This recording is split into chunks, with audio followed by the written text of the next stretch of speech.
তুমি মইরা গেলে আমার কি আর হইব গো। আমি মরে গেলে আমার বালিশের নিচে কতগুলা টাকা আছে, এডি লইয়া তুই চলিস। টাকা দিয়া কি আর হইব স্বামী গো। আচ্ছা, আমার যখন বাড়িটা আছে, তে বাড়িটা তোর নামে লিখে নেগা। বাড়ি দিয়া কি আর ওইব স্বামী গো। বাজারও যে জায়গাটা আছে, এটা তোরে লিখে দিলাই।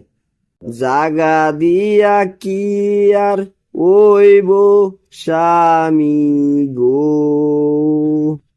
আমি মইরালে একটা জামাই দেখে লইস। ও তো দিনে মনের কথা কইসন স্বামী গো।